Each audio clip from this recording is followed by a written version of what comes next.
¿Nos puedes decir a grandes rasgos cómo surgió la idea del estadio y qué fue lo que encontraron? Del estudio, perdóname. Esta idea de estudio empezó con la comunidad campesina y la asociación Llama 2000, porque ellos tienen muchos problemas debido al retroceso glaciar, que es muy importante en la Cordillera Blanca en Perú. Más que todo, ellos tienen problemas de drenaje ácido de roca, porque antes las rocas estuvieron tapadas por el glaciar y ahorita con el retroceso hay una liberación de metales en el agua con un pH muy ácido y ellos tienen problemas de salud con los niños, también de producción de sus cultivos agrícolas y los peces han desaparecido en los ríos. Entonces ellos están buscando medidas para adaptarse al cambio climático. ¿Y cómo funciona ese sistema y por qué eligieron a las llamas? Primero hemos elegido a las llamas para también responder a objetivos del gobierno de Perú y del Parque Nacional Huascarán, que quiere limitar el impacto de las vacas, de los burros y de las ovejas en los ecosistemas altoandinos, como por ejemplo los bofedales, que se están reduciendo por sobrepastoreo, además de problemas de cambio climático. Entonces, la llama peruana ya es un animal nativo que infortunadamente ha desaparecido después de la llegada de los españoles en 1500.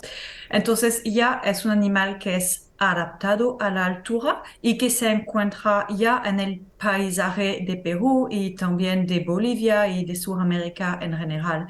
Entonces, ya, por ejemplo, viven en los bofedales y pueden muy fácilmente subir arriba y vivir en estas zonas. Entonces, es también un proyecto que se ha llevado con la comunidad para justamente intentar de desarrollar el turismo para que, por ejemplo, el trekking en la Cordillera Blanca se podría hacer con llamas y no con burros. ¿Y cuáles son los principales desafíos logísticos y ambientales que se han dado a ustedes con este estudio? Los principales desafíos logísticos fue justamente que las llamas se encuentran en buen estado, que no se estresan. Entonces, por eso hemos construido cercos muy grandes, porque 3 días al mes estamos poniendo llamas en estos cercos, pero entonces estamos poniendo 3 llamas porque solo 2 llamas o una llama se estresan. Entonces, eso fue el desafío más importante. Bueno, ¿y cuáles serían los posibles beneficios secundarios para la diversidad local de usar a las llamas? En 3 años hemos medido un incremento de la cobertura vegetal y un incremento de la fertilización del suelo. Hemos encontrado más carbono orgánico y más nitrógeno en el suelo. Entonces, eso significa que los llamas han acelerado la formación de ecosistemas. Y entonces podría ser en el futuro que por estos ecosistemas que están en mejor estado, podríamos tener más servicios, por ejemplo, el secuestro de carbono o mantener la biodiversidad, porque muchas especies podrían desaparecer con el retroceso glaciar, porque las especies están subiendo, subiendo, subiendo, siguiendo el glaciar, pero es un pico y hay un momento donde las especies no van a poder subir, entonces muchas especies podrían desaparecer.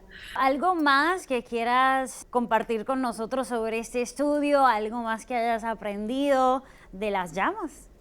Más que todo, quisiera agradecer la comunidad Llama 2000 y el Parque Nacional Huascarán y los botánicos del Museo de Historia Natural de Lima.